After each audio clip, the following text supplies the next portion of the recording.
জুলাই গণ অভ্যুত্থানে প্রথম শহীদ আবু সাঈদকে যারা হত্যা করেছে তাদের কঠোর বিচার জীবদ্দশায় রেখে যেতে চান বলে ট্রাইব্যুনালকে জানিয়েছেন বাবা মকবুল হোসেন। আবেগাপ্লুত কণ্ঠে তিনি তার সাক্ষ্যে ছেলে হত্যার জন্য ছাত্রলীগ, যুবলীগ নেতা এবং পুলিশ সদস্য আমির আলী ও সুজন চন্দ্র রায় সহ আইনশৃঙ্খলা বাহিনীকে দায়ী করেন। মাজহার মান্নার রিপোর্ট। রংপুরের বেগম রোকেয়া বিশ্ববিদ্যালয়ের মেধাবী শিক্ষার্থী ছিলেন আবু সাঈদ। তার বাবা 85 বছর বয়সী মকবুল হোসেন প্রথম সাক্ষ্য দেন।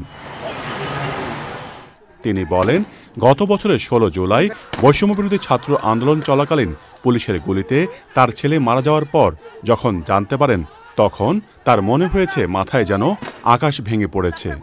কান্নাজড়িত কণ্ঠে আক্ষেপ করে বলেন, শত চেষ্টা করেও প্রথম দিকে আবু সাঈদের মরদেহ দেখতে দেয়নি পুলিশ। গোসল করানোর সময় এক নজর দেখেন মাথায় বুকে গুলিবিদ্ধ রক্তাক্ত আবু সাঈদকে। তার পিতার স্বপ্ন ছিল যে আবু সাঈদ একদিন বড় হবে, সংসারের হাল ধরবে।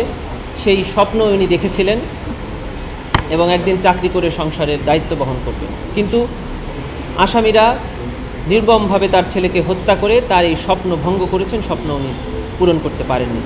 হত্যার কয়েকদিন আগে আবু সাঈদকে কলার চেপে নিষিদ্ধ ছাত্রলীগ সভাপতি পমেল বড়ুয়া থাপ্পড় দিয়েছিল। এই ঘটনা উল্লেখ করে দোষীদের বিচার চান তিনি। এই মামলা যে 30 জন আসামি আছে তাদের মধ্যে 3 জনের বলেছেন, হত্যাকাণ্ডের সাথে সরাসরি 2 জনের নাম বলেছেন উনি, সুজন চন্দ্র এবং আমির হোসেন।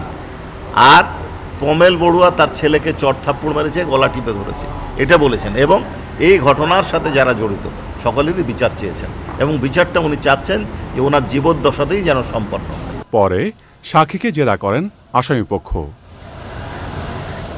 Mazhar Manna, channel I, Dhaka.